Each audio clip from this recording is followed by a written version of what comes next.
We have also a more sure word of prophecy, whereunto you do well to take heed, as unto a light that shineth in a dark place, until the day dawn and the day star arise in your hearts. 2 Peter 1:19. We have to diligently study the prophecies. We have to know what's going on behind the scenes. We have to know why and wherefore God says things. Jeremiah 51:6 and 7, speaking about literal Babylon, says, "Flee out of the midst of Babylon and deliver every man his soul." Now the type, literal Babylon, is our lesson book to tell us why God calls the end time confederacy also Babylon. "Be not cut off in her iniquity. For this is the time of the Lord's vengeance. He will render unto her a recompense." So this system is a deceiving system. It has a false religion and leads people to perdition. Babylon has been a golden cup in the Lord's hand that made all the earth drunken. The nations have drunken her wine, therefore the nations are mad. In other words, the nations that drink the wine of Babylon, they go crazy. Wine in the Bible, now if Jesus is the vine, then the wine that comes forth from the vine must be what he says, must be his fruit, must be the doctrines. So Babylon has false doctrines. Now we're not going to deal with all the false doctrines tonight. We're going to look at why the Bible defines the system as Babylon. And we're going to go to ancient Babylon in order to do that. That is why it is called Babel, because the Lord confused the language of the whole world. Genesis 11:7-9. This has been a thorn in the devil's side ever since that time. When they were building the Tower of Babel in order to unite in apostasy towards God, because God had said he will never destroy the world by a flood again, they still built a tower in case he tried something like that in the future. So God separated the nations. And that is something that was essential for our salvation, because by separating the nations, this constant tension on this planet would lead people to seek God. Because if you are threatened by one or the other, you seek God. And God can stay in the minds of men. The devil doesn't like the separation, and he wants one unitary system whereby all will worship him. And there followed another angel saying, this is now the book Revelation, "Babylon is fallen, that great city, because she made all the nations drink of the wine of the wrath of her fornication." Revelation 14:8. So in other words, here you have a system that is selling wine that is full of fornication. That is apostasy towards God. Now if you are apostatizing towards God, who are you serving? The other one. The other one. And he also has a garb. He presents himself either in this form or in that form, or whatever form he wants to present himself. But whatever form it is, it's not God's way, it's his way. So here is a false system that has been set up. Now Revelation 16:19 tells us, "And the great city," referring to spiritual Babylon, it cannot be ancient Babylon, because God said ancient Babylon would never be rebuilt. So that serves as a type. And a type, by definition, is always smaller than the antitype. The Lamb stands for Jesus Christ. So the Lamb is just a small example of the greater, more prominent antitype, which is Christ himself. Babylon, the type, stands for those who would apostatize against God, and on a larger scale at the end of time, it represents all those who in confederacy work together to oppose God. Jerusalem served as a type, as all of those who would seek God and seek salvation through the Lamb. So that's typology. So here we have this great city was divided into 3 parts. So now we know Babylon has 3 components. And we're going to deal with all 3 of them in this lecture series. Don't miss any of this. And the cities of the nations fell, and all the great Babylon came into the remembrance before God to give unto her the cup of the wine of the fierceness of his wrath. So if you stay in Babylon, then you're going to have to deal with this side of the issue. God will recompense. And I saw 3 unclean spirits like frogs. This is heavy. The spirit that actuates Babylon consists of unclean spirits. And they came out of the mouth of the dragon. That's Satan himself, because the Bible defines the dragon as Satan in Revelation chapter 12. And out of the mouth of the beast, Revelation tells us about the beast, and we've already dealt with it in great detail. The little horn power of Daniel chapter 7, and the beast out of the sea, Revelation chapter 13, and we sadly had to identify it as the papacy, and out of the mouth of the false prophet. You know, in the other languages this comes out a little bit better. If you take it in the German, then it is Rachen des Drachens, Rachen des Tieres, Mund des falschen Propheten. If you know what that means. There's a harsher word and a softer word for the word mouth. And the dragon and the beast get the harsher word, and the false prophet gets the sadder mouth. Now the false prophet are all those who once had the truth but return back to the mother system. For they are the spirits of devils, working miracles, and we looked at miracles last night, and these miracles will deceive people, which go forth unto the kings of the earth, that's the political systems of the world, of how much of the world? The whole world, to gather them to the battle of the great day of God Almighty. So the conflict is going to be between this false trinity and the people of God, those who keep the commandments of God and hold to the testimony of Jesus. So mystic Babylon consists of the dragon component, the dragon, Satan, working directly with man. That would be spiritism, strange occurrences, appearances, all of those spiritualistic activities. The beast, organized religion, culminating in the papacy, and the false prophet, those who once knew but are returning to false prophecies. We are told by Eusebius that Constantine, in order to recommend the new religion to the heathen, transferred into it the outward ornaments to which they had been accustomed in their own development of Christian doctrine. And the evidence points out the fact that Christianity early on was paganized and just took on the garb of Christianity. And this is derived according to the writings of the secret societies. It can be traced all the way back to Simon Magus.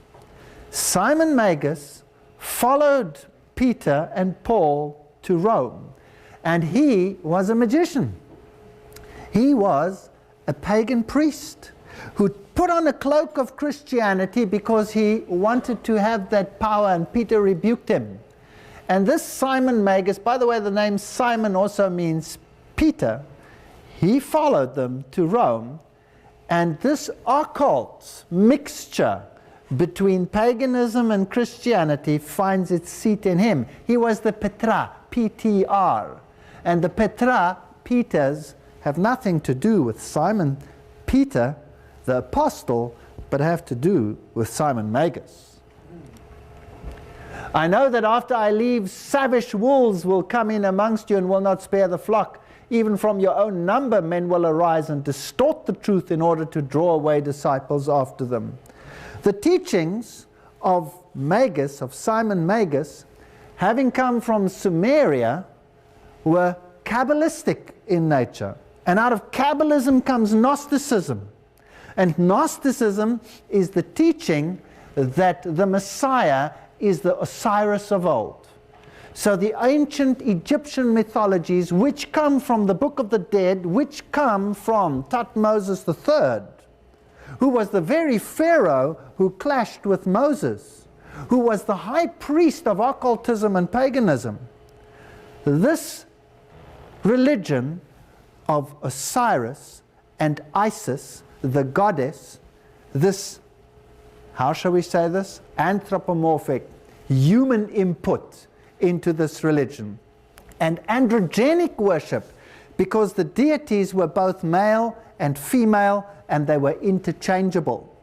This religion is what was brought into Christianity. Now the ancient gods, if we want to find the thread into modern Babylon, we'll have to look at ancient Babylon. The Chaldeans worshipped Bel or Merodach, and then there was Ninus the sun. And the sun was also worshipped as Tammuz. And the women of Israel were very apt to weep for Tammuz, because he was an artificial, a counterfeit Messiah. The devil had the Messiah prepared before the real one, so that people would not accept the real one. How do we know Jesus is the real one? Do you remember the prophecy we dealt with? Do you remember the prophecy on the Messiah, the 70-week prophecy, where the rabbinic curse says that you are cursed, your hand, your finger, your wrist, your arm, that you are cursed if you should number the 70 weeks, because it identifies the real Messiah spot on. So the counterfeit Messiah was already there, and he was Tammuz. Then there was the goddess Rhea. She was also worshipped as Ishtar, from which we have the word Easter today, Astarte, Beltis, and she was the queen of heaven. She was the queen of heaven. And she was known as the wrath subduer. Now, in Catholicism we have exactly the same thing. It is stated nobody comes to the Father except through Jesus, but nobody comes to Jesus except through Mary. And Mary is the mediatrix. She is the wrath subduer. So we have a similar system to what we had here in Babylonian times. Now if you take these religions and you look at them on a worldwide basis, in Egypt these deities were worshipped as Isis, the goddess, and her son Osiris. And Osiris was the one who died, became part of the sun, was resurrected, and came back to this earth as Horus. Horus, the divine child. And the divine mother, Isis. So you have mother and child worship. In India, they were worshipped as Isi and Iswara. It's the same religion. In fact, the Babylonian religion is today the universal religion of all the religious systems. China, it was Shengmu and the Holy Mother and Son. In Greece, Ceres and Irene and Plutus. In Rome, it was Fortuna and Jupiter Pure. This was the ancient system of worship. It's interesting that in the latest seminar taking place about Christianity in the world today, the so-called Jesus Seminar, where they are speaking about a new reformation. God forbid that we should call it a reformation. Amen. Where they talk about a reformation and want to put Jesus on a par with Osiris. I have a problem with that. Amen. Because the one is a counterfeit of the other. And the religious doctrines associated with the Book of the Dead, which concerns Osiris, is totally the opposite of what the Bible says. Well, Ezekiel 8:16 says that the door of the temple of the Lord between the porch and the altar were about 25 men, with their backs towards the temple of the Lord and their faces towards the east, and they worshipped the sun towards the east.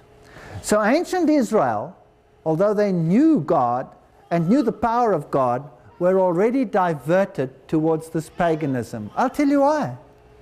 Because it's a very sophisticated religion. Don't underestimate paganism. We think these peoples were silly or stupid because they worship pagan gods. We're no less stupid. Did you know that? Most of my life I served pagan gods. Didn't even know it. Didn't even know it. But that's the fact. So, they worship the sun because sun worship is a perfect counterfeit of messianic worship. So in other words, it's easy to substitute the one for the other, put him in the right garb, and apply the right liturgy, and you've got a religion. Now the religion comes from the legend of Nimrod and Semiramis. Nimrod was a warrior against the Lord, and he was the one who apostatized, and then he was put to death, and his widow Semiramis claimed that he had been resurrected or had been taken up to the sun and had been reborn through her. And as the fish swims in the waters of the Euphrates, so the fish symbol became the symbol of the God that protected Nimrod in this transition. And then she gave birth to the child, who was, of course, the birth, the rebirth, the resurrection, if you like, in a child of Osiris. In Scandinavia, they were worshipped as Frigga and Balder, Venus and Adonis in Rome, and Ashtoreth and Baal in Phoenicia. And the child became the sin bearer and became the savior. And this was his name. He was called Zoroaster. By the way, Zoroasterism is alive and well and living in the Middle East. It is the seed of the woman, Mithras, the savior. Mithraism is one of the most sophisticated forms of sun worship. And we will be dealing with Mithraism because it is astounding who Mithra was and what Mithraism is today. Even here in the United States, you'll be surprised how much Mithraism there is. Dionysius is the sin bearer, Bacchus the branch, Vishnu the victim man, Osiris king and kings. Do you recognize those titles?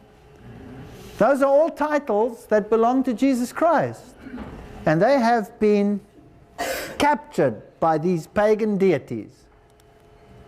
Now, if you were a priest of the pagan deities, then you worship this deity in many, many forms. One of the most prominent forms was in the form of the god Dagon, and the priests to Dagon dug on. On is the Egyptian for God, Dag is fish, so it's the fish form of this god.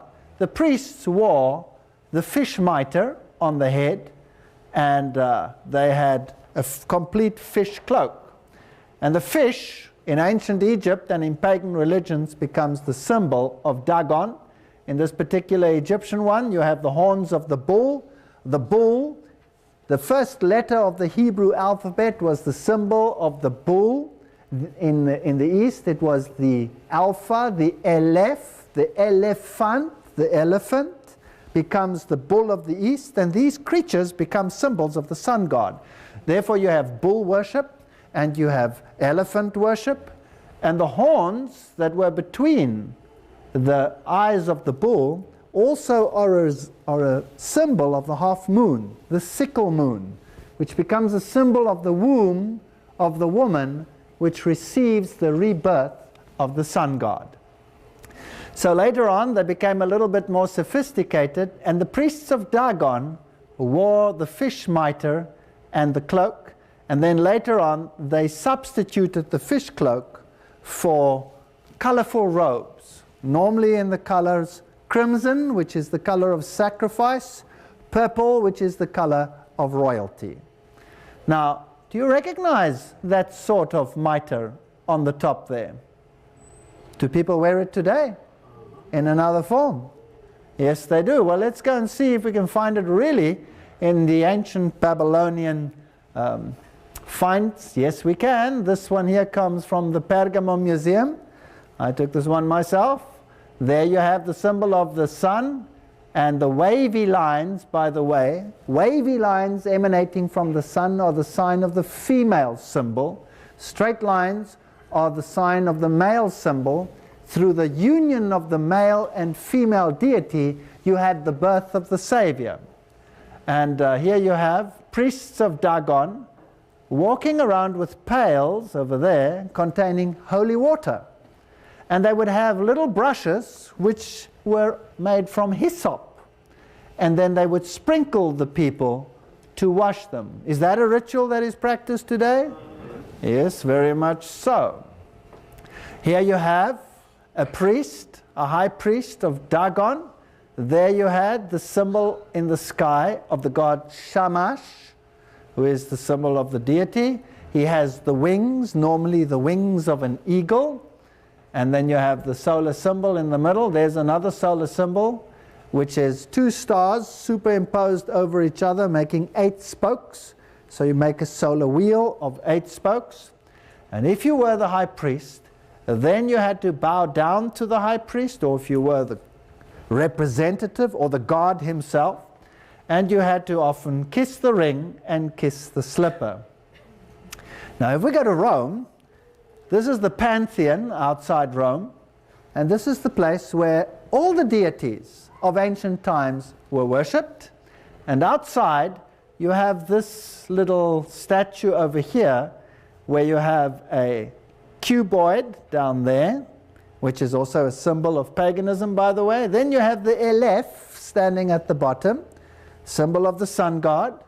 Then you have the Stella, which is the symbol of the phallic symbol of Osiris, because when Isis put him back together again, this is one of the parts she had to reconstruct. And on top of that, you have the symbol of the cross. And we'll deal with that a little bit later. If you go into the Pantheon, you have interesting little things on the floor. You have squares. The pagan deities were either in a square or they were represented in a circle. So you have circles and you have squares. And because they were both good and evil, representing both shades, therefore you had black and white squares. Now if we go to Roman Catholic churches, you will find, and cathedrals, you'll find the fish over there. This is the ancient goddess, Astarte. There's the fish mitre with the symbol of the star or the sun and the half moon over there. And then you have a whole plethora of pagan symbols in the hand, many of which are used today. This one is used by the medical world. That one up there is very interesting. Here's a fish, for example. This comes out of Hinduism as a symbol of the pagan deity. There was the god Osiris. And here you have some interesting symbols on the mitre of the Pope. There you have the symbol of the sun god. That's one of the main symbols of the sun deity, with the 4 and the 4 spokes within a circle. And that over there is a cross, which is known as the Maltese cross. And the Knights of Malta wear that particular cross. And we will see that that particular cross, look at it carefully, is a direct symbol of the sun deity. It's got nothing to do with Christianity. Well, let's go there. Here is one of the kings of ancient times. And this is an Assyrian king, Sargon. What has he got around his neck? Can you see it? This is in the British Museum.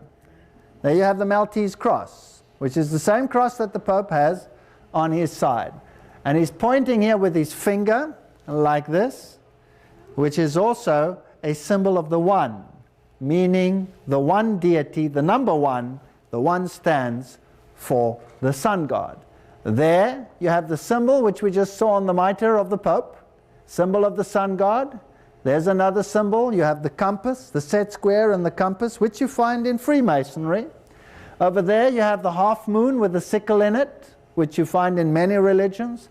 There you have the multi-layered one, as you find in the Aztec religions of sun worship. And there you have the triple mitre, the 3 aspects of the sun god. Those are some of the main symbols of sun worship as you find them in ancient times. Where do you think we'll find them most prominently today? Probably in the papacy. Well, all of these are wearing fish mitres. Those are mitres of Dagon. Let's go to Basilica San Clement, one of the churches in Rome. Let's go down to the bottom. You will find that they used an altar, which on the one side was inscribed with Christianized symbols, and on the other had petroglyphs of pagan sun worship. So both religions worshipped in the same capacity, used the same venues, switched the altars, and eventually they fused into one. Church history tells us Christianity became the established religion of the Roman Empire and took the place of paganism. Christianity, as it existed in the Dark Ages, might be termed baptized paganism. It's very interesting. Let's see what the Roman Catholic Church has to say about this. The Story of American Catholicism, page 37. It has often been charged that Catholicism is overlaid with many pagan incrustations. Catholicism is ready to accept that accusation and even to make it her boast. The great god Pan is not really dead. He's baptized. Aha. So paganism is within the church, and the real deity behind the scenes that is worshipped is not Jesus Christ, but is Osiris, in whatever form he is. In the form of Pan, you would find him in the groves. He was the god of the groves. He was the god of fear. That's where the word panic comes from. And this god Pan is the one that is worshipped either as a beautiful young man who wears and carries the sheep as the shepherd, or he is worshipped as the one with the goat's feet, depending which aspect you are looking at. Because whether you worship him in his positive sense or whether you worship him in his negative sense, it's the same deity. It's the same whether you worship Lucifer or whether you worship the good side. The dark and the light are one and the same deity. Well, let me take you to this very prominent Roman Catholic cathedral. And I was looking for these symbols in this Roman Catholic cathedral in the south of Germany. And here I found what they call the statue of David. Can you see it over there with the sheep, carrying the sheep around his neck? And I was wondering whether that was a representation of David or whether it was a representation of the other one. Well, it's not too difficult to tell, because what has he got in his hand? He's carrying the pan flute. Now, did David ever play the pan flute? Yes or no? No. David didn't carry the pan flute. He had the harp, the hand harp. So this instrument tells me that this is Pan and not the other one. Then I was interested, having seen Pan over here, whether I would find Pan in his negative form in the same construction, in the same building. And sure enough, there he is. There's Pan with the goat's feet, and all the other symbols of paganism, including Janus, the two-headed one.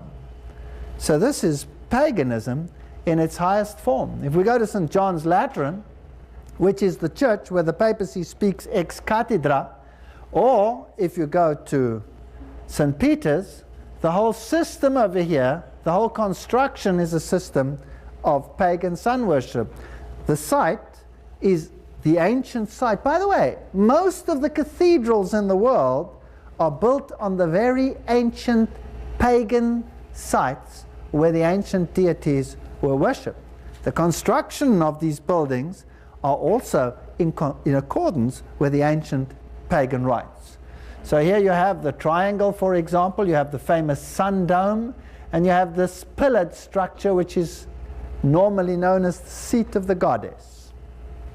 And if you enter into this place on the floor, you will find the official title of the papacy, which is Pontifex Maximus. Now this title comes all the way from Babylon. It has been changed through time. When Medo-Persia took over, the Medo-Persians took over the religion, the same religious system. The priests of Babylon revolted at some stage, were driven out, and fled to Pergamos. And there, the Pontifex king, Pontifex Maximus, resided until Roman times, when he gave his title, his vestments, and all the powers of being a deity as well as a high priest to the emperor. And that's why Roman emperors got the title Pontifex Maximus. And when Rome declined and the seat of the Caesar was empty, the Bishop of Rome claimed the title Pontifex Maximus, which means the bridge builder. He's the bridge between heaven and earth. So he takes the place of Jesus Christ, who is the bridge between heaven and earth. And if we want to see whether we find any of the interesting symbols, this is on the floor of the Vatican. What do we have over there? There we have the Triple Crown. Where did we see that?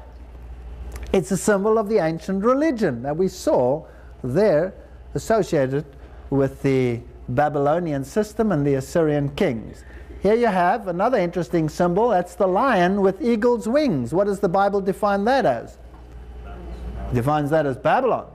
Then you have the fleur de lis, which is the symbol of the union of the male and the female deities. And then you have the split tail, which is the symbol of Dagon. You have them all right over there. You even have the pagan seat, which they claim is Peter's seat. Now, in order to qualify for salvation, you have to enter in through the door. Notice how this is all based on the truth, because the devil is counterfeiting the truth. Christ says, I am the door. Nobody comes to the Father except through me. In paganism, there are 3 doors. A large one, a smaller one, and a medium one, a baby one. The one standing for the male deity, the female deity, and the child deity. So you have Father, Mother, Son, if you like. Well, here you have that in the ancient Bolivian culture, that was a typical sun door. There's the symbol of the sun god at the top. And here you have the 3 holy stones or rocks in the Futimagaro seashore, that is in Japan. And the one would be the Father, the Mother, and the Son. And on top of it, you also have the portal of the divine couple, the door, the sun door leading inside. Also, in Fatimugaro, you have the bronze frogs, which are also a form of the deity because it's a form of pantheism. God is in everything. And you also had the frogs, of course, in Egypt. So these religions are not dead. They're alive and well. Here you have the winged sun door of Sendang, the Duar Mosque in the Hindu system. So Hinduism, the ancient religions, the Eastern religions, they all have the sun doors of Babylon. Now, who would you expect, if he was going to become the high priest of Babylon in our time, to be associated with sun doors today? Wouldn't you expect the papacy, if the Bible is correct, to have the same thing? Well, there you have it. Jubilee. John Paul II blesses the holy door on New Year's Day. Where in the Bible do you read about a holy door? Do you read about it there anyway? Jesus says, I am the door, I am the way, come through me. But here, you use this symbol in a totally different sense. By the way, every single pagan incrustation that you can possibly think of is right here on this outfit that he is wearing. Well, the papacy also claims that he has the keys, and he calls them the keys of Peter. They are the Petra keys, because there they are in Babylon with the lion god, the keys to heaven and to hell. Do you remember that he said that the sentence of the priest is preeminent and that God has to subscribe to it? So it is the system that determines whether you go to heaven or whether you are lost, and not God. Now, there you have another symbol of the lion god over there in ancient times. So the keys are a symbol of the lion. Interesting stuff that this lion god is wearing or carrying. All these ancient deities and the high priests of these deities carry such staffs with a pine cone on the top, because the pine cone is a symbol of fertility. So now if we go into the rituals of how they treated the high priest, who was a reincarnation, just like the Pharaoh, of Osiris, and therefore a representative of Osiris in the form of Horus, if you like, on this earth. In the ancient cultures, they were carried, normally in a stool like this, and associated with it you had fans, which consisted of feathers. They could be peacock feathers, and the eye on the peacock feather is the eye of the all-wise one, of the deity they worship. Or it could be ostrich feathers, because the feather is associated with the bird, which in the final analysis leads us back to the phoenix, but we'll come to that a little bit later. Now there's the papacy, and here you have Pope Pius still being carried around in this very fashion, exactly like in pagan times, with exactly the same rituals, with the twin keys, which come from Babylon. The hand signals that are being used here are very interesting because they are all pagan sun worship systems. If you take the dances of the Hindus, the hand signals they use, every one is meticulously practiced because it has a meaning in terms of sun worship. Now there's the triple crown, which you would find stems from paganism, with which the papacy is installed, or the Pope is crowned. Here the crown is being brought. There are the twin tails at the back, cardinals lying down while this takes place. Here you can see the ordination of new bishops and cardinals. Look at them lying down, exactly as it was in pagan times. Here you have a triple tiara of the pagan god, 1800 BC. Note the triple crown, 1, 2, 3. And there you have the horn tiara of the Assyrian winged god. There you have the triple crown in Krishna, which is Hinduism. So the triple crown is a symbol of the ancient religion of Babylon. And there you have the winged bull cherub, also with the triple crown, stemming from Assyrian times, Babylonian times. So the one who wears the triple crown now is the high priest of the ancient deities. Here's the tiara of Pope Sixtus. There are 6 serpents beneath the occult pyramid on this one. Now, let's look at mother and child worship. Mary and the child Jesus. This symbol is exactly the same as you have in paganism. And it's interesting that you have black Madonnas and you have white Madonnas. You have black Jesus and a white Jesus. Now in paganism it was exactly the same.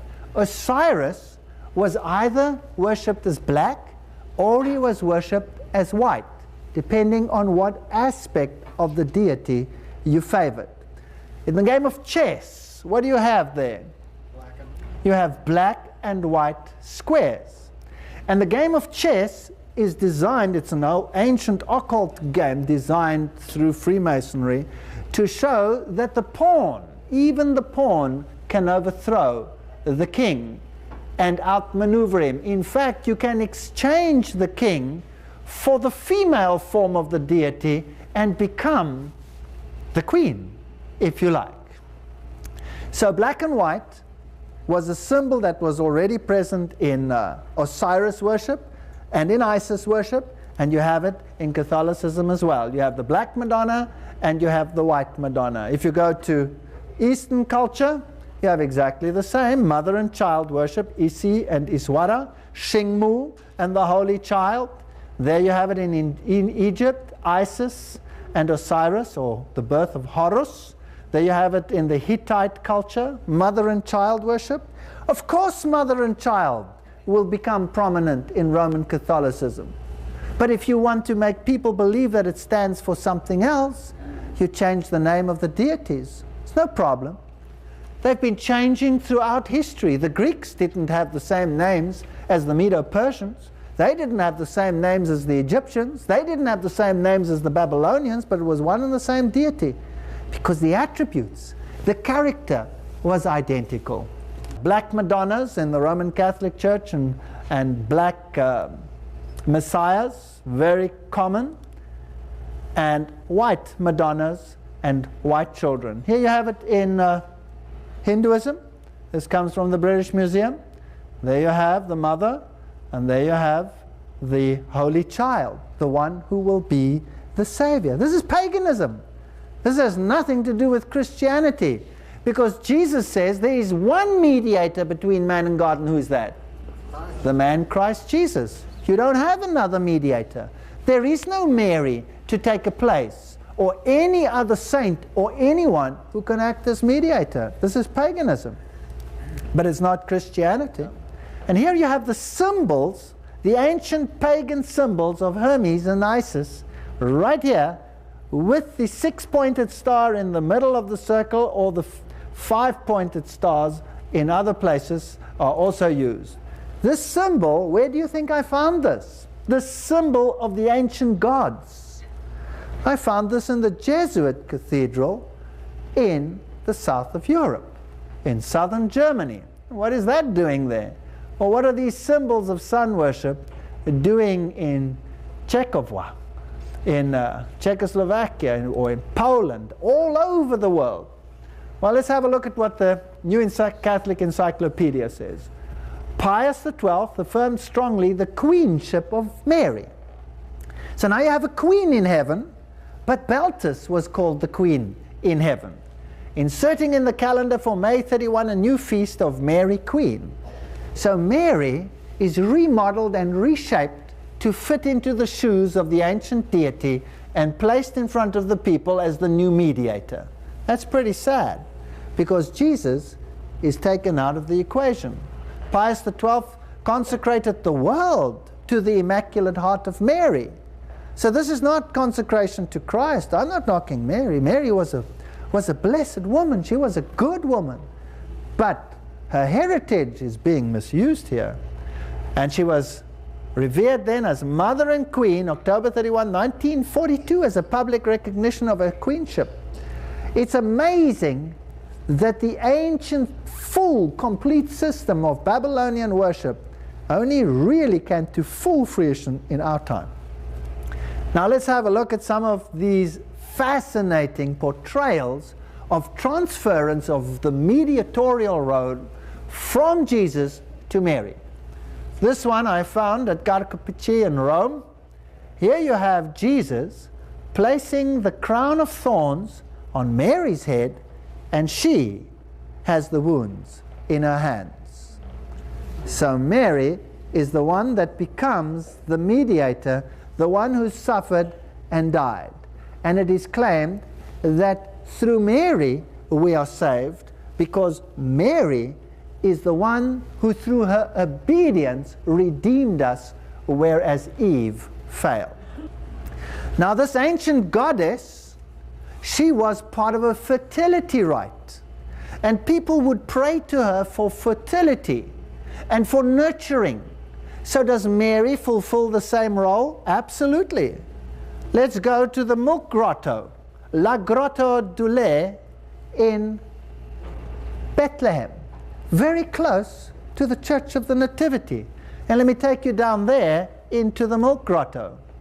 Here you have a symbol. It's in the church. I know it looks a bit funny, and I apologize, but this is the picture that they use as an icon.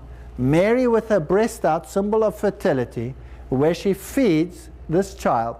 And people come to this grotto in their hordes to pray for fertility problems.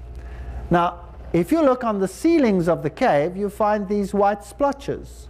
And it's called the milk grotto because it states that these white splotches that you find over here are the milk of Mary, because when she fed the baby Jesus, her milk squirted against the walls of the cave and made those white splotches. This is what it says there. And this has been authenticated by the papacy, and there is a testimony from the Vatican that this is an authentic miracle situation. Now I asked the guide there, who happened to be also the cantor of the Church of the Nativity, that's the one, the big one, where all the trouble is in Israel now, the cantor himself. I asked him, excuse me, I'm just a little bit curious. These white splotches that we see against the walls, I've seen them in all the other caves as well. Are they also the milk of Mary? Oh, no, no, no, those are natural, but these come from the milk of Mary, you see? Now, this might sound a bit ridiculous, but I'm just showing you that the same fertility cult surrounding this ancient deity is also ascribed to Mary. And actually, when you think about it, it's quite sick. Now, if she is queen in heaven, that means she is the goddess of heaven. Now, Mary, the queen of heaven, here you have a Catholic picture where angels are crowning Mary as queen. Here you have, on an entrance in another cathedral in Europe, you have Mary being crowned by the Father and the Son as Queen of Heaven, while the worshippers at the bottom are not worshipping either the Father or the Son, but their homage is towards Mary. Here's another one with Jesus looking on, giving his sanction, while the archangels are crowning Mary. Here you have another crowning of Father and Son, crowning Mary direct. So now it's not an angel, it's Father and Son direct. And here you have the Pope praying in front of a statue of Mary, and here you have him crowning Mary. So you have the whole ritual, you have the whole system of paganism built in over here to make Mary Beltis, the Queen of Heaven, the wrath subduer, the one who stands in the place of the real mediator. So if you have this picture over here, you have the Holy Spirit, and above there you have Mary in the center. And if you look at the disciples' eyes, where are they directed? Up there or to Mary? To Mary. So she has become the mediator. Now, do we find this symbol in ancient times? Absolutely. This female deity was also worshipped as the dove. And there you have the double dove, which was also a symbol, two-headed one, which can later also be interpreted as a two-headed phoenix or a two-headed eagle, which is an interesting symbol of Freemasonry, by the way. And here you have the symbol of Juno, the dove. Here you have this symbol of Juno, which is a symbol used by the United Nations for peace. Here is another one of the dove, symbol of Juno. And the dove represents the gentler force and takes the place of the Holy Spirit. So the female deity is also the one that is the one who emanates as the gentle one, the Holy Spirit. So when you find over many, many preaching rosters, you find this symbol, you're not always sure. Is it a reference to the Holy Spirit, or is it actually a reference to Juno? And when you find it in the solar blaze, is that what Christianity is all about? Ezekiel 8:13 and 14. Turn ye that again, and thou shalt see greater abominations that they do. Then he brought me to the door of the gate of the Lord's house, which was towards the north. And behold, there sat women weeping for Tammuz. So ancient Israel was duped into worshipping the mother and the child. And modern Israel is being duped, talking about spiritual Israel, to do the same. Interesting thing about these ancient gods is that they were always associated with dark places. They were associated with the groves. The goddess Diana, she was the goddess of hunting. And very often a deer or something like that was associated with her as well. And she also, in all the pagan cultures, emanated out of the cave. She came out of the cave. So here you have, in these depictions over here, you have these statues inside caves. Now these are in the cathedrals. This one is in the main Jesuit cathedral in Czechoslovakia. And there you have these deities, or statues of them, within caves. And you have the letters IHS above, which today they tell you means in his service. But of course it doesn't mean in his service at all. The Catholic Church says it refers to Iesus hominum salvator, which means Jesus the Savior of men. But if you belong to an occult circle, you will recognize it as Isis, Horus, Sep, the Egyptian Trinity. Isis, Horus, Sep. Seb was the dark one. He is the other side of Osiris. Osiris and Seb are really interchangeable. The one is the light and the other one is the darkness. The one is good, the other one is evil. If you would like, you could worship them today. In occult circles they do. They worship them as Lucifer, the light bearer, or as Satan. Satanism and Luciferian worship one and the same deity. And that is why Luciferians And Satanists are often good buddies. The one practicing the light, the other one practicing the darkness. Satanists have to do good deeds in order to appease their God, and they have to sacrifice to their God. Luciferians have to do exactly the same thing.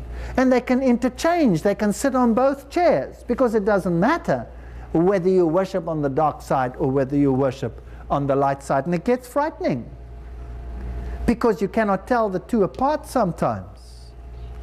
Well, if you go to the ancient cathedrals, this is the cathedrals in Cologne, you have the symbol of Apollo, the sun god there, and then you have the moon and the stars, sun, moon, and stars. That's the three aspects of the sun god. Like you had Brahma, Shiva, Vishnu. Brahma, the sun rising, Shiva, the sun at the meridian, Vishnu, the victim man. The sun plunges into the waters at night, becomes Dagon, the fish god, or Poseidon, rises out of the water and is worshipped either as Poseidon or the serpent or the triune form. In this cathedral over here, you have very interesting relief. Here you have the lion with eagle's wings with the sun at the back. A very prominent Babylonian symbol, and the Roman Catholic Church calls this a symbol of St. Mark. Now I'm sure you'll find great difficulty finding a lion with eagle's wings with a solar blaze behind the head as a symbol of St. Mark, would you? Now what is he looking at? He's looking at a circle over here with a cross in it. And that was one of the main symbols of the solar deity. This was a symbol of Lucifer, the symbol of the circle with a cross in it. You find it in many, many organizations today. The other symbol, of course, is the symbol of the bull. Remember, the bull is the number one letter, the one, the symbol of the light bearer, Lucifer, also with the blaze behind him. They call him St. Luke, or Marcus, or Luke, and there you have, again, the same symbol. Also butterflies, symbol of fertility cult. The butterfly goes from flower to flower. The bee is also a symbol of the fertility cult. It also goes from flower to flower to flower. Young girls, if you have the butterfly tattooed onto your shoulder, it has a much deeper meaning than you might think. Let's see if we can find the symbols of the bull and the lion. Sure we can. There they are, the Isis and Uranus temple number 3. Encyclopedia of the Unexplained Magic, Occultism, and Parapsychology. Isis is associated with both the bull cult and the lion cult and the phoenix cult. There's the phoenix. All right, back to Catholicism. If you go to Roman Catholic gardens associated with cathedrals or with monasteries, in the garden you will find Mary often depicted in a cave situation. It's the goddess of the grove. Where do you read something like that in the Bible? The goddess of the grove. And Mary in the cathedral's basements is also in the cave and comes out of the cave.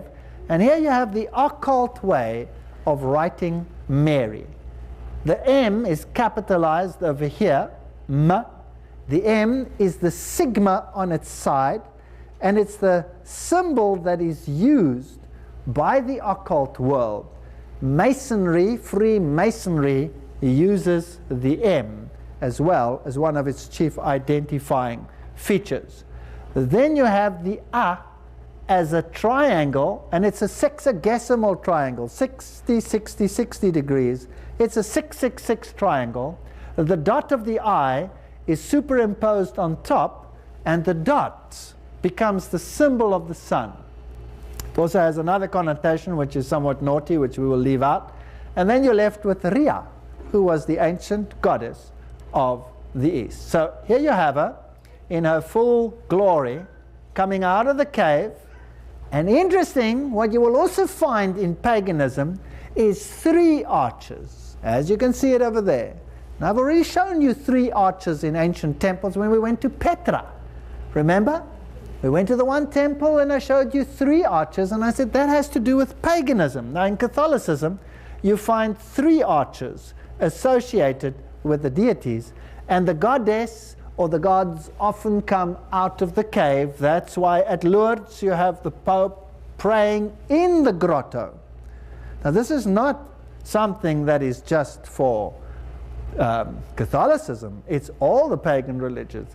The goddess Diana, she was the god of the forests. And then she was also the goddess of hunting. So that is what you have. Now here in Japan, you have another interesting feast. This is the sun goddess Amaterasu, as she emerges out of the cave. In their annual festivals, they celebrate this goddess. Notice that her face is painted white and her hands are often painted white. Now when you have miming, for example, you have the people with their hands painted white and their faces painted white. These are ancient rituals that can be taken back to sun worship. And we bring them right into our churches these days as something unique and exciting. And in the final analysis, it's sun worship. If you take the African culture, when they become initiated into the fertility of manhood, the fertility cult, then they paint their faces white with kaolin clay and their hands. So this is where it comes from. So these ancient goddesses were all the goddesses of the caves. And she's the one who crushes the serpent's head. But Christ is the one who should crush the serpent's head. But the irony is that she doesn't only crush the serpent's head, she nurtures the serpent. Because the serpent, through her, represents death and resurrection. It is the counterfeit of the death and the resurrection of Christ. So through the female, you have the fertility power to produce new life, and therefore it has very heavy sexual connotations, this religion. Do we find the same in Catholicism? Yes, unfortunately. Because Catholicism today is the ultimate form of the ancient Babylonian religion, and therefore, sadly, the papacy must be the high priest of the ancient occult pagan religion. Here you have Mary, dressed in blue and white, and there you have her standing on the serpent, just like the ancient goddess, and she's standing in the half moon, which is the symbol of the womb and is the symbol of the female deity. And now let's see what Roman Catholicism says. This one comes from the cathedral in St. Mary's Cathedral in Cape Town, and the sinner says here to the Immaculate Mary, the vows of my baptism, I renounce Satan. And then it says, in the presence of the heavenly court, I choose thee this day for my mother and mistress.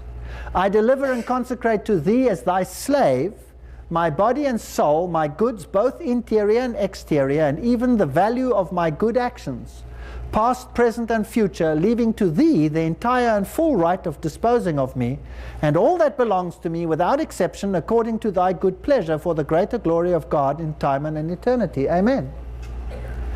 So, who then becomes the ultimate deity in your life? Is it Jesus or is it Mary? Must be Mary.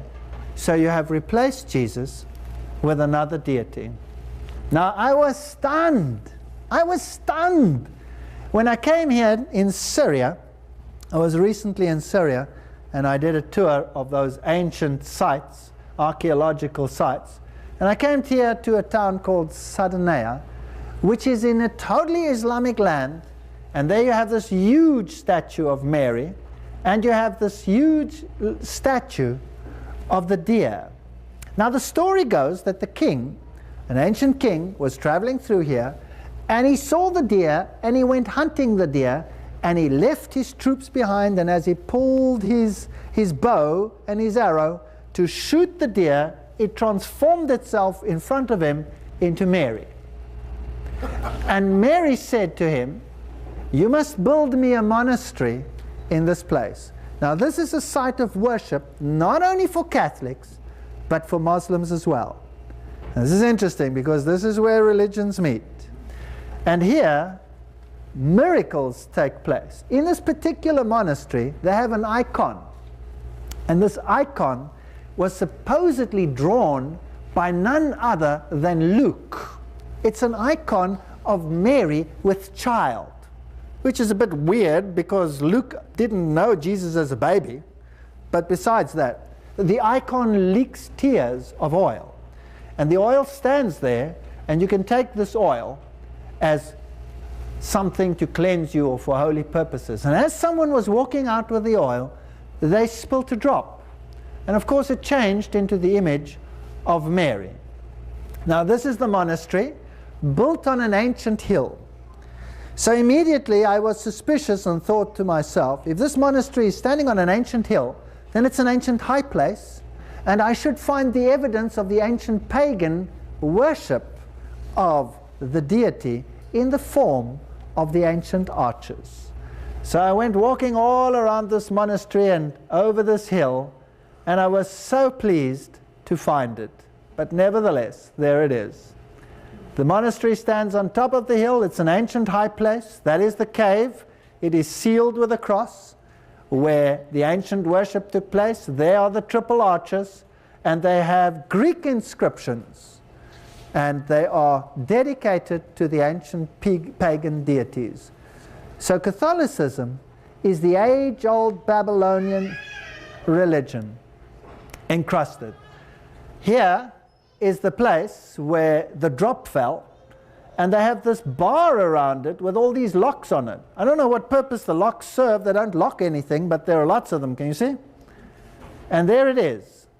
That's where the drop fell, and it formed the image of Mary. Let me enlarge it for you. There it is. And this is the ancient painting that was supposedly painted by Luke. So you have all these ancient incrustations and pagan forms of worship. Now the little baby, which is supposedly Jesus, is here worshipped in this cathedral in Rome as Tammuz. Now they call him Bambino, baby Jesus. But look at him. Crowned in gold and silver. This is the most precious little doll that you can imagine. And here are all the letters that are written to Bambino. This is Tammuz. Jesus never came like that, did he? My Jesus was born in a manger. He didn't come dressed in gold and jewels and silver and being worshipped as a little baby like that. These are the ancient, or the letters that are written. Catholicism teaches that you can be forgiven in advance for your sins, even to this day. Here you have the La Santa Scala. This is the staircase. Catholicism claims some amazing stories. To this day, it sounds unbelievable, that this staircase is the one that Jesus stood on when he was condemned by Pilate. And he had the crown of thorns, and the blood dripped down, and there are drops of blood supposedly still on the staircase. And they've put little plaques over it. Now you can crawl up that staircase, and if you do this and you kiss the places where the drops of blood supposedly fell, then you get 90 days absolution. 3 months free, ahead of time. Go and have fun, you're forgiven 3 months ahead of time. By the way, where did that staircase come from? It was, of course, in Jerusalem. How did it get here?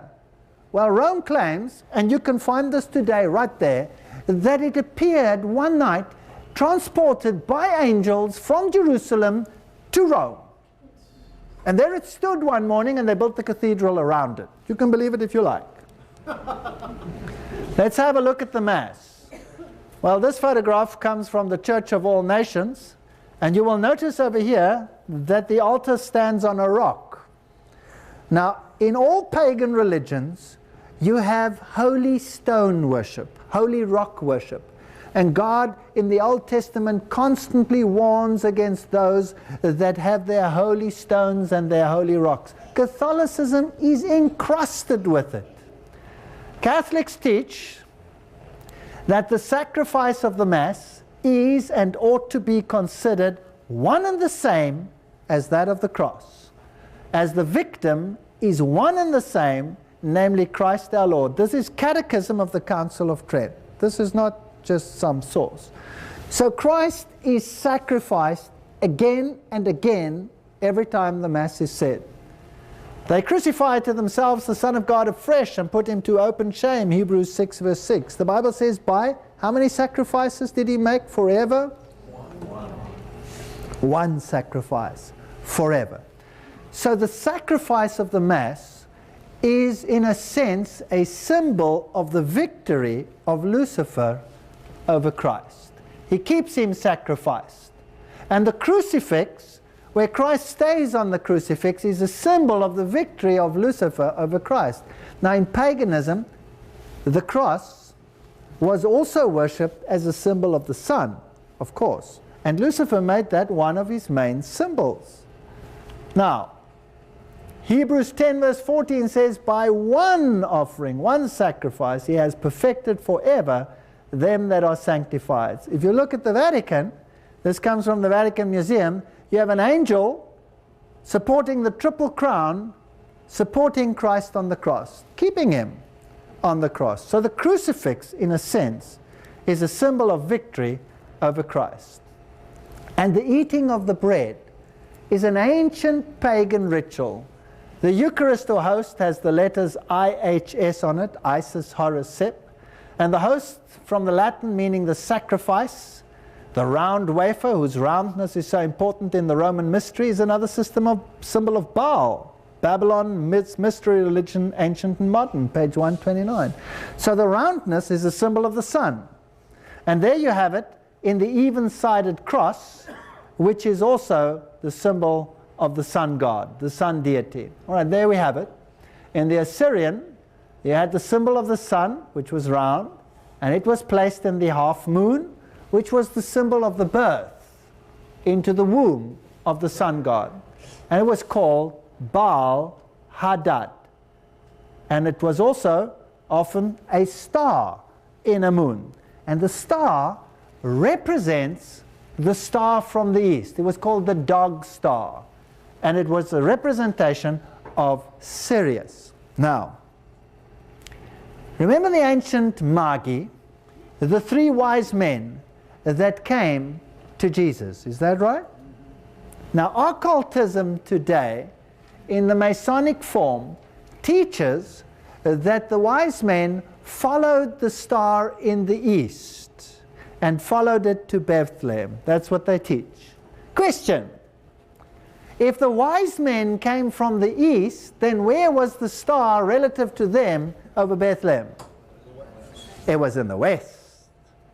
So in actual fact, the star that they are serving is not the star which represents Jesus Christ, but the one in the east which represents Sirius, the dog star, and is a symbol of Lucifer, not of Jesus Christ. So that was the ancient Mesopotamian symbol of Baal Hadad, the star or the round disk. It doesn't matter whether it's the one or the other. The one is simply the form Horus, which is the rebirth, and the other one is the form Osiris, which is the adult form. It doesn't matter which one it is. So here you have the symbol of Osiris, the round disk, in the half moon, which is the symbol of Isis, or there you have the symbol of Horus, which is the birth of the sun, the S-O-N, and the half moon. Now, who uses that symbol today? Which religion has that as its main symbol? Islam. Islam has this as its main symbol. And Islam and Catholicism stand side by side. You go to the Middle East. You go to Islamic countries where evangelism is forbidden, where you may not proselyte in the name of Jesus Christ. You will find the mosque and the Catholic cathedral next to each other wherever you go. Whether you go to Amman, whether you go to Jerusalem, whether you go to Syria, you do it. And you will see the Roman Catholic cathedral and this one standing side by side. Why? Because it's the same deity. It's Baal Hadad. Let's have a look. Here is the Pope with the wafer, the roundness representing Baal. Here he is with a cup. Bacchus was the god of wine and drunkenness, and they served fermented wine, whereas the biblical symbol was no leaven in the bread And therefore, if the leaven is a symbol of sin, then it must have been unfermented wine as well. But they use fermented wine and the round symbol, and they place it in a monstrance which has a half moon in it. And by the way, on this particular Catholic monstrance, you have wavy rays of the sun and straight ones. The wavy ones represent the female deity, the straight ones the male deity, and this one has the letters SFS on it. Now in the mysteries, you have to work out what these letters mean. S was the 6th letter in the Greek alphabet. F is the 6th letter in whose alphabet? Ours. SFS stands for 666. You have to know their little tricks. Here's another monstrance, and there you can see it very typically, the half moon. And then when the Mass is said at a high Mass, then the disc is placed in there, and you have exactly the same symbol for the deity that is used in Islam. Exactly the same symbol. And there's another one, another monstrance for the wafer. It's placed in there, and you have Baal Hadad. Well, there you have it too in ancient Hittite culture. And there you have the symbol of the peacocks, by the way, as well. There you have the half moon. There you have the face of Apollo, the circle. And then you have the laurel wreath, normally with 13 leaves around it. Oh, by the way, which mighty organization on our planet uses that symbol? The United Nations? That's very interesting. UN. Un. That, by the way, is another name for another deity. But we'll come to that later. Here you have Mitra. Mitraism. Now, Mitra is the one who kills the bull. And here you have a dog helping him. And there you have a serpent helping him. And you have a scorpion stinging the bull in a very strategic place. And if you look at the hat of Mitra, it looks like that. That's the Mitraic hat, Mitraism. Now I want you to look at that hat carefully, because in a later lecture we'll pick it up. You'll be stunned where we pick up the hat of Mitra. Very interesting. The structure of the cult was hierarchical through a series of 7 grades, each of which had a special symbol. Corax was the raven under Mercury. Nymphos was a made-up word meaning male bride. These are the levels of Mitraism. Under Venus, the goddess.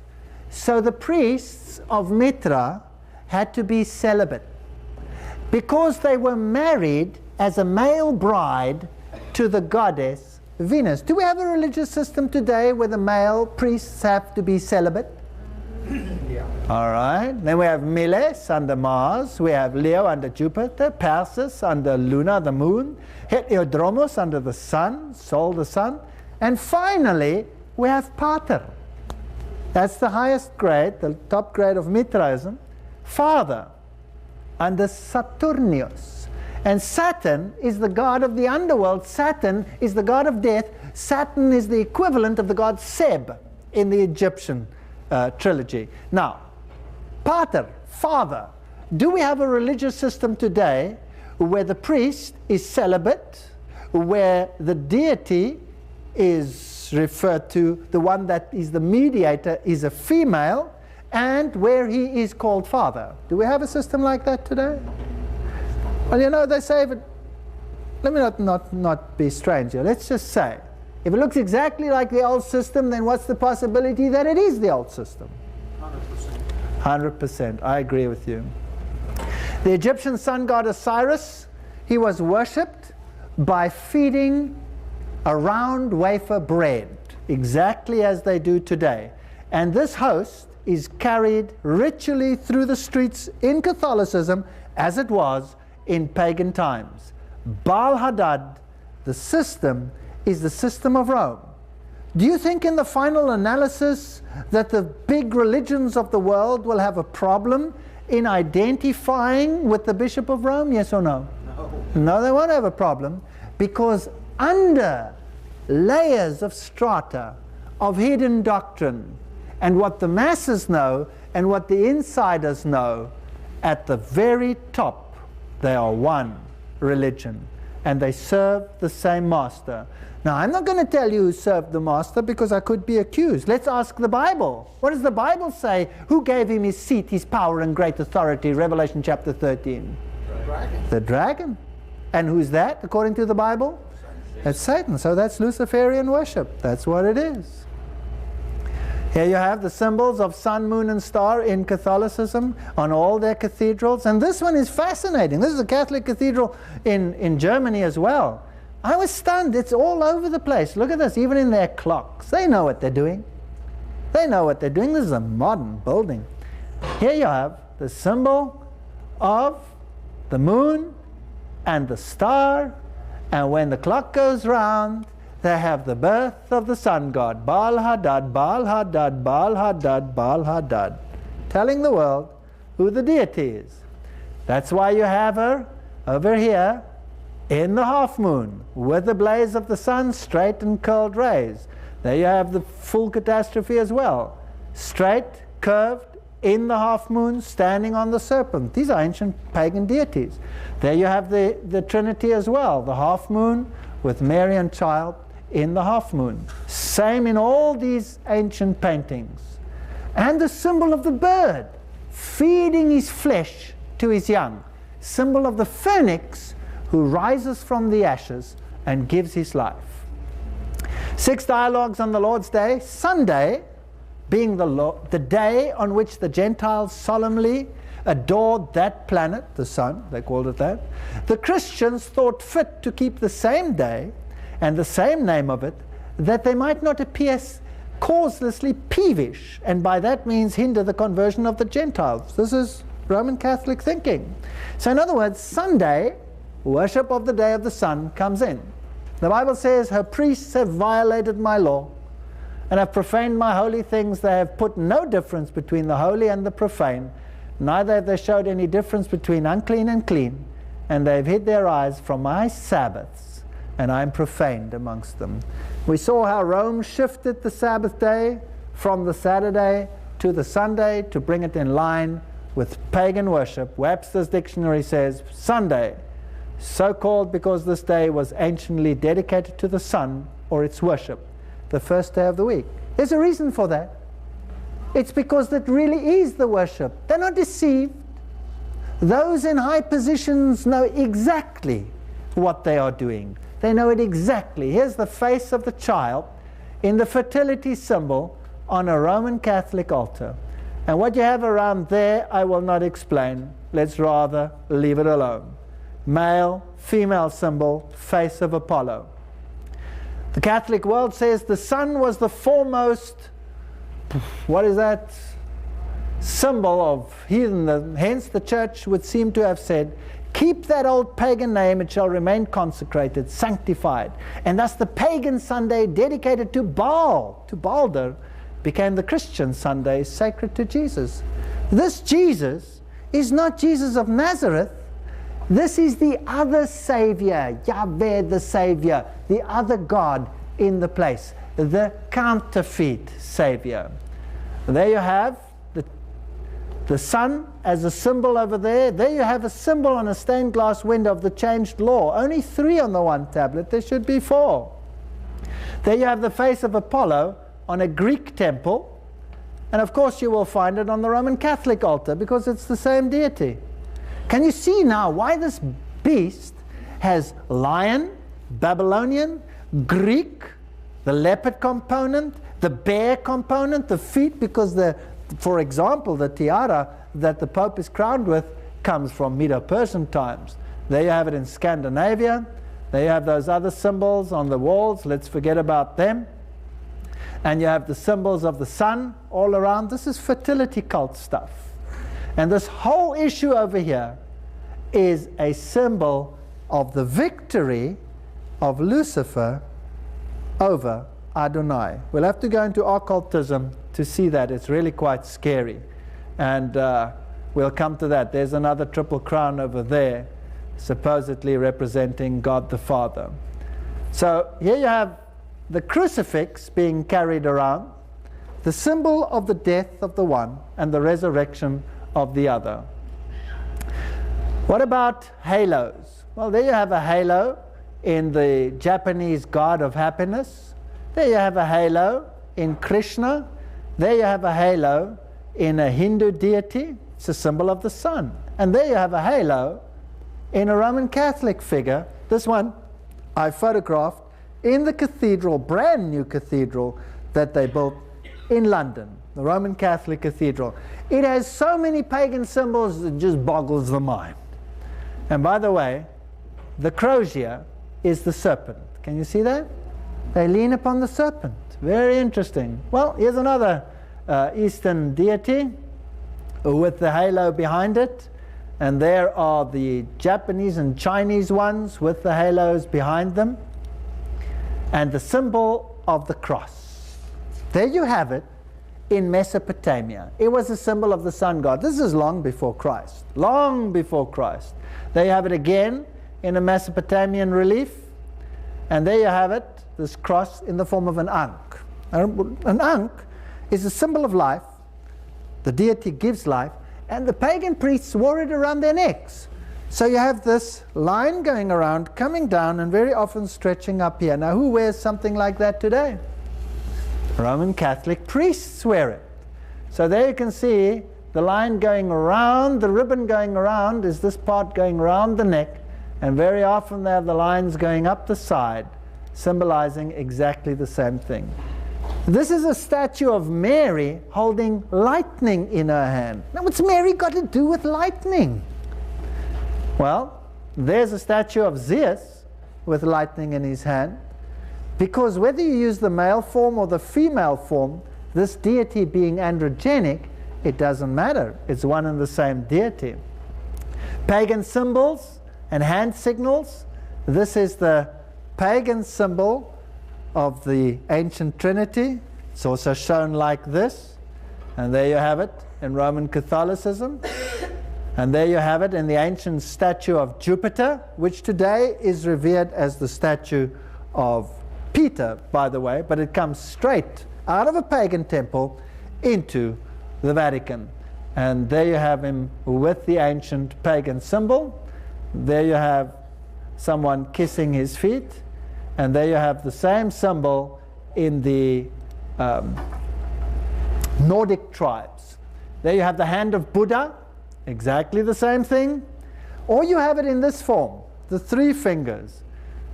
There you have it in the papacy. There you have the same symbol in Buddhism. Can you see that? If they all use exactly the same, aren't they all exactly the same? Behind the scenes. Now let's get to a little bit more modern cathedrals. This symbol of the sun over there, and this triple yin-yang, which is the ancient symbol of sun worship, you find in the Roman Catholic Cathedral.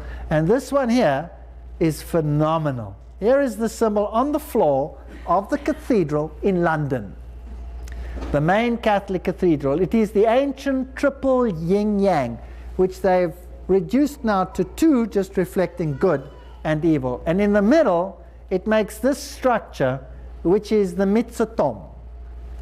Have you noticed that on these animated TV production, kiddies games on television, the superheroes, Superwoman and super this and super that, they carry the mitsotom, symbol of the sun god, symbol of Lucifer, and they throw it and go, ninjas also use it, the mitsotom, symbol of Lucifer, on the floor of a Roman Catholic cathedral. If you're not satisfied yet, let me take you to this Roman Catholic cathedral. This is one where the prominent people of the world, I'm talking about the world leaders, where they meet. What's this on the door of a Roman Catholic cathedral? Do you recognize it? It's a yin-yang on the door of a Roman Catholic cathedral. And inside the cathedral, what is this? Black and white squares representing the good and the evil aspects as you find it in Masonry. And what is that? The phoenix rising out of the ashes, symbol of the resurrection and life-giving force of the light bearer Lucifer. Very interesting. Well, here you have the trident. There's another trident. Now, some tridents are depicted with wavy and straight lines. That's again union of the male and the female. Poseidon, Neptune, all of them had the trident. Do you think we'll find the trident in Roman Catholicism? Well, we should, if it's a symbol. There you have the trident over there as a symbol in Hinduism. And there you have it in the church. In Roman Catholic and in Anglican churches, if you look carefully, you'll find the trident either just blatantly or on top of Christ, or in some cases over here, this one has the full catastrophe. He has the pagan hand sign, he has the pagan globe, plus he has the trident over there. Here you have the fleur-de-lis in the ancient Assyrian cherub god. There's the fleur-de-lis. They use this as a symbol because it has a fertility connotation. Here's Isis with the fleur-de-lis. Would you expect it in Catholicism? This comes from paganism. Well, yes, the fleur-de-lis in Catholicism, in a Catholic church, on a Catholic altar. There you have the fleur-de-lis coming, this is in Nuremberg in the cathedral, on the head of Christ and coming out of both of his ears. Rather sad. One can't hear very well with the fleur-de-lis in each ear.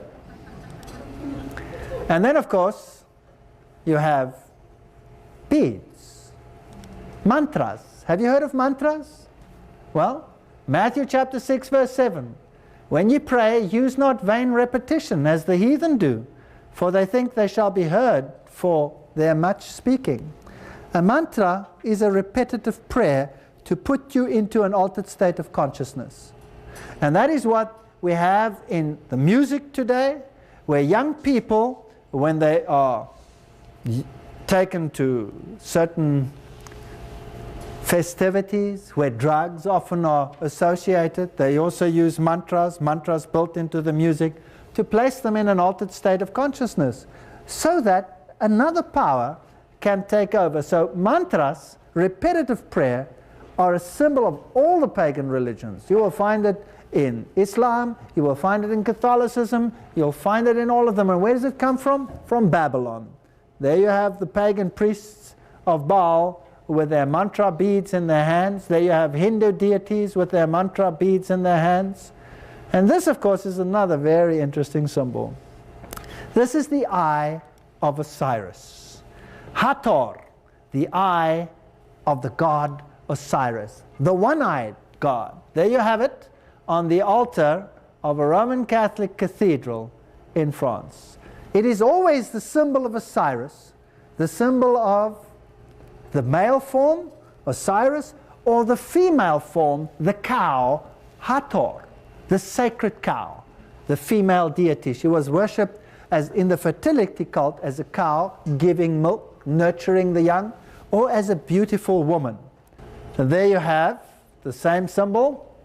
The triangle is sexagesimal. That means it has 60 degrees mostly. 666 triangle. In the mysteries, the zero counts for nothing.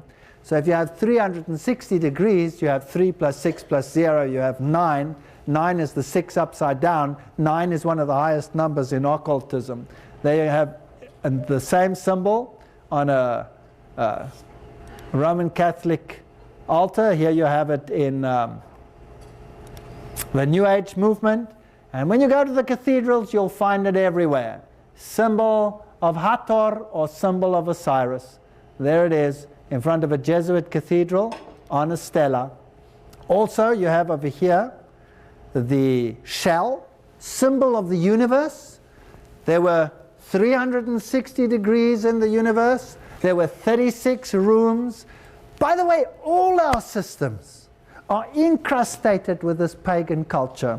If you take a pack of cards, there are 4 suits, there are 4 seasons, there are 52 cards, there are 52 weeks in a year, because you had this movement through the zodiac of the planets.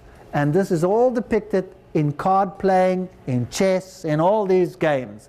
But in any case, the shell was a symbol of the zodiac and the movement through the zodiac. Poseidon was one of them. Here you have, in Roman Catholic Church, you have John the Baptist using the Coptic shell with the pagan symbol to baptize Jesus. By the way, the water is in the form of the female deity symbol. And there you have it over the arches of the churches. There you have Venus born out of the shell. And of course it is one of the prominent symbols in the Catholic crest in St. Peter's. Every single pagan symbol, you will find it there. There it is in paganism, you'll find it in Catholicism with the Trinity involved. The globe, another symbol of the pagan deity. Here's the god Mitra, holding the globe representing the universe. He is the other deity. The biggest globe in the world, where will you find it? On top of St. Peter's. By the way, that is a Rosicrucian cross, and it has those symbols over there, and they have also a fertility connotation, which we don't have to discuss in any detail. There's a globe as well. You'll find it all over the place, the globe symbol of Mitra. This is Tammuz, but they say it's Jesus with prayer beads around his neck and with a globe in his hand. Same with this statue over here, the globe in the hand. Sacred Heart worship, which you find in Catholicism, there you have it in Quetzalcoatl. You'll find it through all the pagan cultures. It comes from Babylon. And if you go to the Vatican and you look at the greatest center of this type of worship, you'll find all the pagan symbols of sun worship right here in St. Peter's. The sun worship, the moon worship, you have the serpentine pillars of Bernini's canopy, you have every aspect of pagan worship. You even have the dome, which is known as the sun dome, symbol of sun worship. And on the floors of the cathedrals, you will find the symbols of the zodiac. That is why stargazing, astrology, all of these things, that was the culture of the Chaldeans. And today, you have your stargazers and your people telling the presidents of the world which way they should move. The world hasn't changed at all. Golden Door, the Chapel of St. Ignatius. This is in San Francisco. There you have the unicorn, and there you have all the ancient systems, right down to from the phoenix, to the dragon, to the peacock, to the ancient P and the X, which stands for 660 plus the circle, which stands for the 6 or the 9. Remember the circle around it. 360 degrees, 3 plus 6 plus 0 is 9. 9 is the 6 upside down. So you can have that pagan symbol on many of the altars, and it stands for 666. That's what it stands for, whether we like it or not. You have the staff and the mitre and the unicorn. Now, let's get a little bit closer and find out whether the Pope literally represents the ancient deities. Here you have the eagle god with a pine cone. That was the symbol of fertility. Here you have the ancient winged cherub with a pine cone, which was the symbol of his power through the fertility cult. The biggest pine cone and staff you'll find here, one of the biggest at least, here in Osiris worship. This is the Egyptian deity. Osiris had the shepherd's rod with a pine cone on it. And there you have a Hindu deity with a pine cone in his hand. So they're all the same. The pine cone, symbol of the Mexican religion, pine trees, Christmas, all those interesting things. There you have Dionysius with his staff with a pine cone on it. A little bit of Bacchus with a pine cone on it. And there's the biggest pine cone in the world in the court of the Vatican. There's another one in the Vatican court with a symbol of the female deity, because Isis always walked with 2 peacocks, symbol of fertility, in the Vatican Square. And there is the crozier, the shepherd's rod of the Pope, and it always has the pine cone on it. Do you think they know what they are doing, or do you think this is pure chance and incidental? Well, it can no longer be chance. It can no longer be chance. This is the staff that the present Pope uses. It's the same one, by the way, which was used by the previous Pope. And it has this cross, the bent cross. And it has Jesus down there, like that, making the sexagesimal triangle. There's the pine cone on his staff. And the bent cross is the symbol of Lucifer. You'll find it in Luciferian worship, you'll find it in Satan worship, and you'll find it in places where you will not expect it. What about the pagan feasts in Christianity? The solar symbol and the feasts of France, you had summer solstice and winter solstice. Those have become the feast of St. John. And the feast of the Immaculate Conception, where they jump over the fire. These are Roman Catholic festivals. They are pagan festivals. Here you have European sun worship and Druid worship, exactly the same thing, the lighting of the fire, the circular movement of the Druids. The Druids today are alive and well and living in Britain. Did you know that? And do you know that Druid worship, well, let's not get into the details. Let me leave a little bit for later. It gets very exciting. The tower burning, that's the festival of St. John and Urbs. That is still used today. What about Christmas? Well, Christmas is celebrated everywhere. Christmas is a representation of the serpent who gives life to the tree Osiris, who was cut down, and through the life of the serpent, the life-giving serpent, the tree sprouts and gives rise to a young shoot.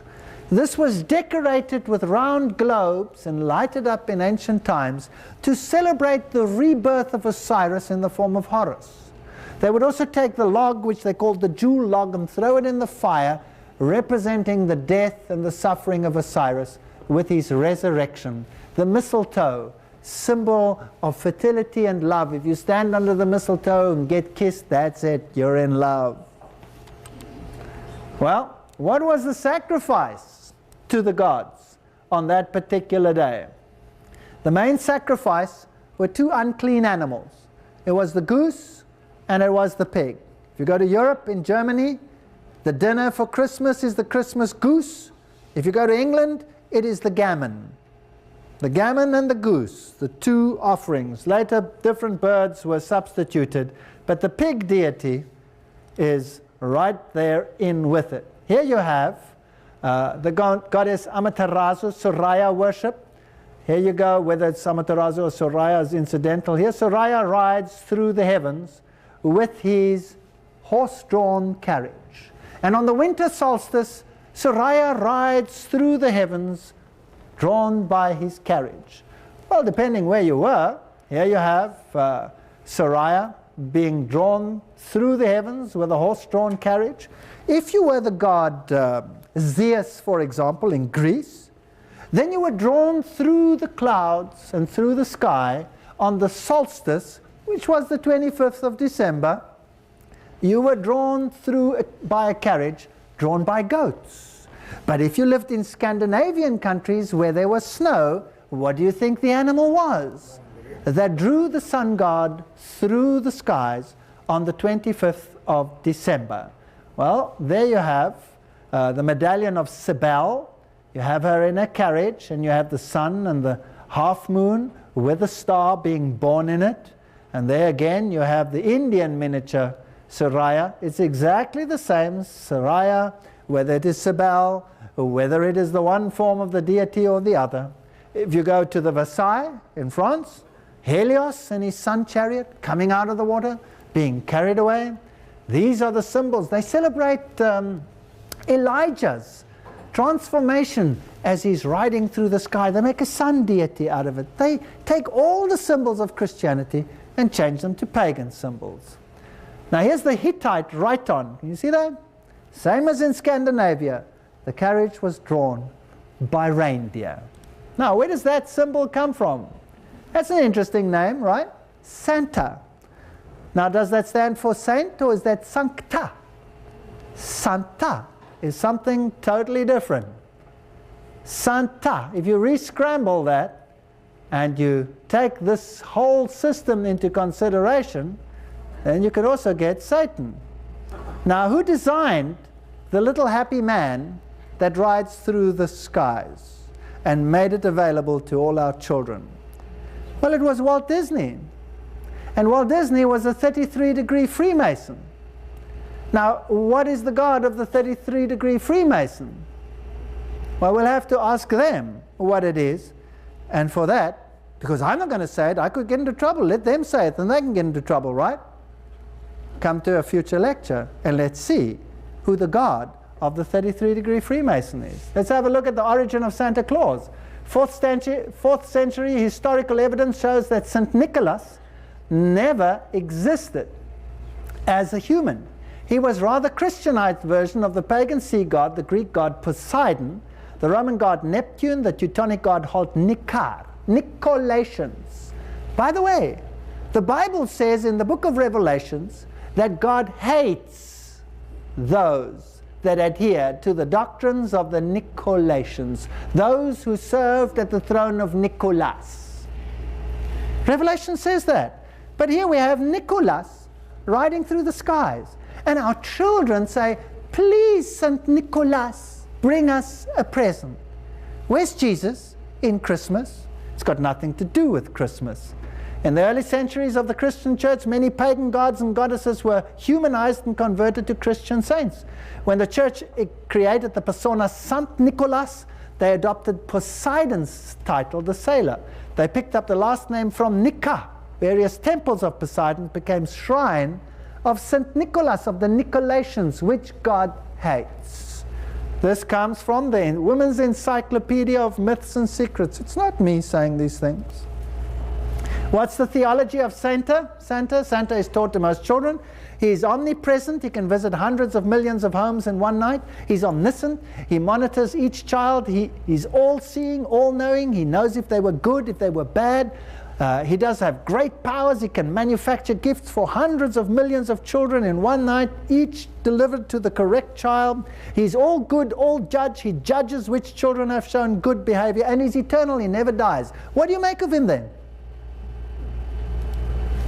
Well, ecclesiastical history of Socrates it attributes the introduction of the festival of Easter into the church to the perpetuation of an old usage, just as many other customs. This is Encyclopedia Britannica. So Easter is the feast of Easter. Did you know that the Pope had the calendar shifted to bring it in line? That's why we have the Gregorian calendar today, to bring it in line with the pagan feast of Easter and force this worship onto the Christian world. It's paganism. We think we're Christian, but we're not. Let's ask the Catholic Encyclopedia. That should help. The Easter fire is lit on top of the mountain. This is a custom of pagan origin. The church adopted the observance into the Easter ceremony. They admit it. Well, Easter, the egg, Heliopis, Typhon, the egg. Where do you read about Easter bunnies and eggs in the Bible? I haven't seen it, but here it is, pre-Christian painted eggs. It comes from paganism. It is sun worship. And the bun with a cross on it, symbol of Tammuz. I see the woman baking cakes for the Queen of Heaven, symbol of the goddess worship. So we have exactly the same, the hot cross bun. Now let me just put you straight on something. I'm not hooked on symbols. I don't care what symbols they use. I don't care what flowers they use. I don't care what symbols they use. It doesn't matter. It's just a symbol. The fact that Satan applies that symbol to his worship is his business. If somebody gives me a hot cross bun, I'll eat it. Cross or no cross. It's just a bun. But the fact of the matter is that there is a deeper connotation. The Roman bath, England, notice the serpent symbol. The serpent is the life giver. You find it in Egypt. You find it in Hinduism. Everywhere you find the serpent. It is the most prominent symbol. There you have the Hydra. You find it everywhere. Would you find it in Catholicism? Of course.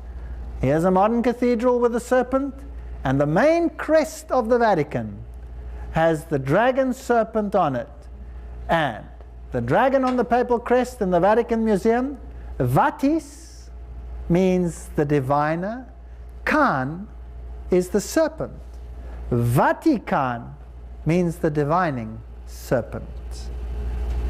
Dragon worship. That's what it is. The Bible says the dragon gave him his seat and power and great authority. There's the same symbol as was used for pagan Rome, because the Vatican has taken the seat of Caesar. It's one and the same thing. So there's the ancient symbol of the dragon on a Roman bridge. The Vatican has just taken it over. The greatest serpents in the world you will find on Bernini's canopy in Rome. It's interesting that St. Paul's Cathedral, which was a Protestant cathedral, has been totally rebuilt and now has a duplicate of Bernini's canopy inside it. And on this altar you have the birth process taking place in Pope Joan, the only female pope who was a male but turned out to be a female and gave birth. They don't hide it, they put it onto the altar. It's part of the fertility rite. The bee, on that same altar, symbol of the pagan fertility rite. Just as the crozier of the goddess was a serpent, so the croziers of ceremonial bishop's dress is also either a dragon or a serpent, as you would find it in Egypt as covering cherub serpents. Solar wheels. Now it gets exciting. I'm almost done. Hang around. A Syrio-Babylonian altar with the solar wheel. Notice there's the straight one and there's the curved one. So you have two crosses, one in the other. They don't always have to be curved and straight, but the one represents the female, the curved one, and the other one represents the union of the male and the female. So you have 8 spokes in this system. This is called the solar wheel. Now there you have the solar wheel in a Buddhist temple, and there you have it in Egyptian, the Osiris riding the solar wheel. You see, it's just 8 spokes. And that's really what it is the 2 crosses, symbol of the sun god, coming together. There you have it in the Catholic cathedral in Notre Dame, and there you have it on that famous temple at Karnak in India, where they have all those terrible sculptures which are associated with that form of worship. There's another solar wheel with a Madonna holding it. There's a modern one on a Roman Catholic altar. And the biggest solar wheel in the world you will find in the Vatican Square. There it is. Now this is an interesting story. This solar wheel, there it is. There are 8 spokes. If you count them over there, 1, 2, 3, 4, 5, 6, 7, 8. In the middle, you have the main symbol of the sun god, which is the circle with the cross in it. Remember I showed you the bull and I showed you the lion looking towards the circle with the cross in it? That's the symbol of sun worship. And in the middle, you have the stella. There it stands, the symbol of Osiris, transported from Egypt to this particular spot, and the Pope had it moved to that spot. And he commissioned, or he put out a tender to move it. And he commissioned that those who moved it to this spot, should they let it fall and it should break, all the workers would be put to death. It took a long while to find someone who would actually do it. But they finally did it and built it. Now the interesting thing about this is that you have this huge solar wheel and you have a wheel within a wheel. There's the wheel within the bigger wheel. Now the throne of God in Ezekiel is described as a wheel within a wheel. And here the throne of another deity is described as a wheel within a wheel. We have today on this planet a real, live representative of all the deities of Babylon. In other words, the vestments, the title, Pontifex Maximus, can be traced all the way back as it came through history, and it today subsides in the papacy. I'm not condemning any Roman Catholic.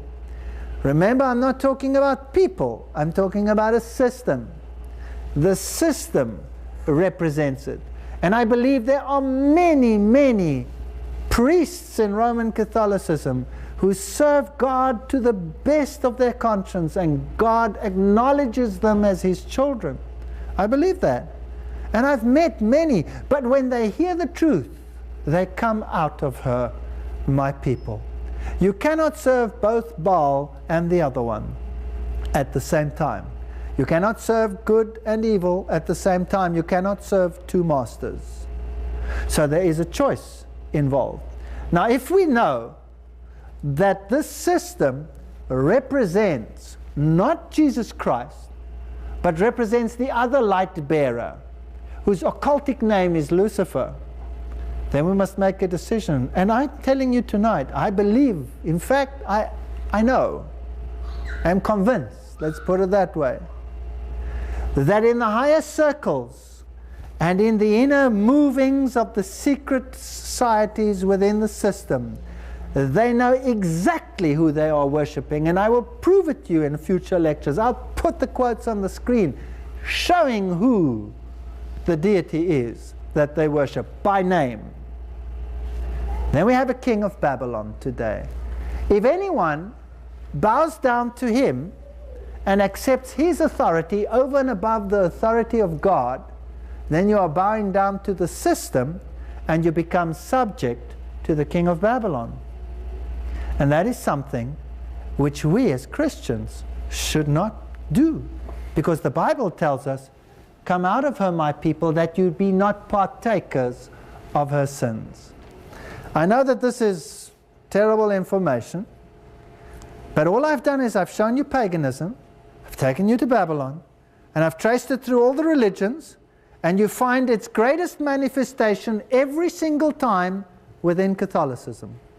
Down to the rod that he carries with the pagan incrustations on it, he knows exactly what he's doing. They know exactly what they're doing and where it comes from. But it's hidden under a garb of Christianity.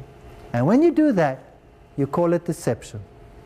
Now, I was a Roman Catholic, and when I saw these things, when I studied Daniel chapter 7, I was shattered. I got sick, because I was really a sincere Roman Catholic. I got sick.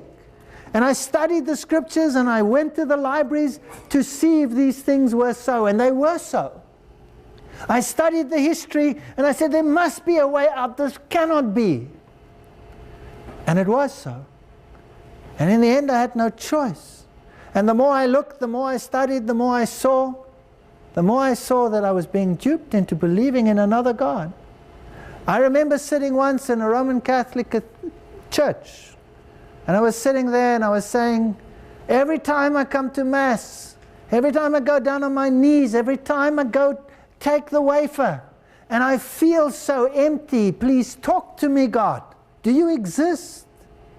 And I sat in that church and I said, God, if you exist, please reveal yourself to me and show me that you exist, because I cannot understand the ritual anymore. I cannot have a relationship of ritual. I need a relationship of the heart. Tell me whether you exist. It was the most dangerous question I ever asked, because it led me to the Bible, and it led me to show you what I show you tonight. I don't condemn any Roman Catholic. I was one myself. My whole family is Roman Catholic, and I love my family. And I don't want them to be lost. I don't want anyone to be lost. I'm not condemning, I'm revealing. Choose thee this day whom you will serve. Thank you. And come again to the next lectures. Please don't miss them. Thanks for coming.